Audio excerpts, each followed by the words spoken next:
All right, hello and welcome. If you're getting ready to step into the classroom, you know things are, well, they're different now. So how do you build lessons that actually work everywhere, online, in person, and all the spaces in between? Today, we are opening up the Modern Teaching Toolkit to give you the essentials for flexible learning. And hey, I want to give a very special welcome to all the Bachelor of Secondary Education students at Romblon State University over at the San Fernando campus. This one is absolutely for you. And a huge thank you to your professor, Dr. Villaran M. Bibas. I'm so excited that we get to unpack all of this together. So here's our game plan for today. We're going to start with the big why, this whole new learning landscape. Then we'll jump into the what, all the cool tools in your digital toolkit. We'll figure out the when by looking at real-time versus anytime learning. And finally, we'll get super practical with the how, bringing it all together with 6 blended learning models you can start thinking about right away. Okay, first up, the new learning landscape. You know, to put it simply, the game has totally changed. And it's really all because technology has given us instant access to pretty much all the information in the world. This quote right here, it just nails the biggest shift you're going to experience in your career. You're no longer the dispenser of knowledge. Think about that. Instead, you're becoming an expert guide. Your job isn't to be the sole source of answers, but to be the person who empowers your students to find those answers for themselves. I mean, really think about it. Every single one of your future students is walking around with the entire internet in their pocket. They don't need you to just recite facts. What they need you for is to help them sort through all that noise, to spark their curiosity, and to guide them on their own journey to find real, meaningful answers. So this is what that change actually looks like on the ground. Learning isn't just happening in a classroom anymore. It's happening on the bus ride home, at the kitchen table, everywhere. Every corner has become a potential learning space. The big takeaway here isn't that tech is a distraction. It's that it has completely dissolved the physical walls of your classroom. And honestly, that's an incredible opportunity for you as a teacher. Okay, so if learning can happen literally anywhere, what are the tools that make it all work? Well, that brings us right to our next section, your digital toolkit. These are the platforms that are really powering modern education. Now, the heart of this whole toolkit is something called a learning management system, or an LMS. This is basically your virtual classroom. You'll hear names thrown around like Moodle, Google Classroom, Edmodo, Schoology. They all do similar things. Help you post lessons, create discussions, grade assignments.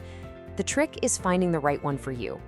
Google Classroom, for instance, is amazing because it's so simple and easy to use. But something like Moodle is a real powerhouse if you want to customize and build a totally unique learning experience. And then you've got MOOCs. That stands for Massive Open Online Courses. Just think of these as a giant global library of courses on any topic you can possibly imagine. As a teacher, you can pull from these to add some incredible world-class material to your lessons. And for your own professional growth, oh, they are an absolute game changer. Okay, so we've got the platforms, we have the tools, but how do you actually interact with students using them? This really boils down to 2 main ways of doing things: real-time interaction, which we call synchronous, and anytime learning, which is asynchronous. Let's break this down. Synchronous is live. It's happening right now. Think of a video call or a live chat where everyone's together in a virtual room and the conversation is happening in real time. It's dynamic and immediate. Asynchronous, on the other hand, is on your time. You might post a discussion question and your students can respond whenever it's convenient for them. This lets them take their time, be more thoughtful, and really craft their responses. Neither one is better. They just serve totally different purposes. And this is the million-dollar question, isn't it? It's not really about picking one or the other, online or in person. The real magic, the real power, happens when you start combining them. So how do we do that? How do we merge the digital world with the physical classroom in a way that makes sense? And that leads us straight to the answer: blended learning. This is the part where we bring it all together. And trust me, this isn't just another buzzword. It's a powerful strategy that unlocks so much creativity and effectiveness for you as an educator. So what is blended learning, really? At its core, it's a very intentional mix. It's about taking the very best parts of online learning, all that flexibility, all those resources, and combining them with the one thing you can't replace, that powerful face-to-face human connection.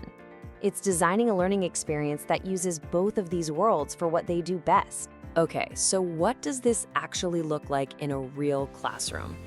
That brings us to our final and I think most useful section, the 6 models of blended learning.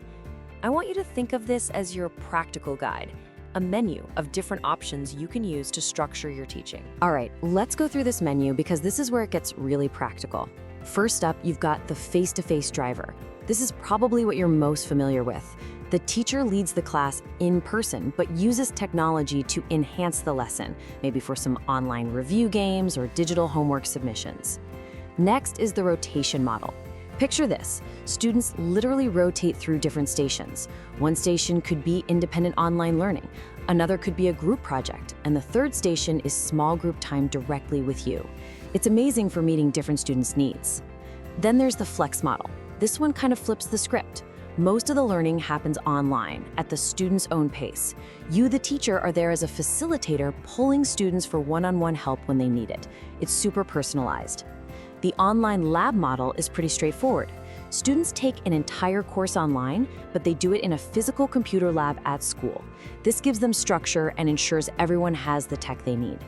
With the self-blend model, a student takes a mostly traditional schedule, but then they choose to add 1 or 2 fully online courses, maybe an advanced class or a language that their school doesn't offer. It gives them so much control. And finally, the online driver model. This is where the entire course is delivered remotely by a teacher and students learn from home. This makes learning possible no matter where you are. Now, after looking at all those amazing models, here's the most important thing to keep in your back pocket. Truly great blended learning doesn't just happen. It requires a lot of thoughtful preparation. It means you have to plan out your technology, your content, and your expectations for students. It's all about intentional design. So that brings us back to you.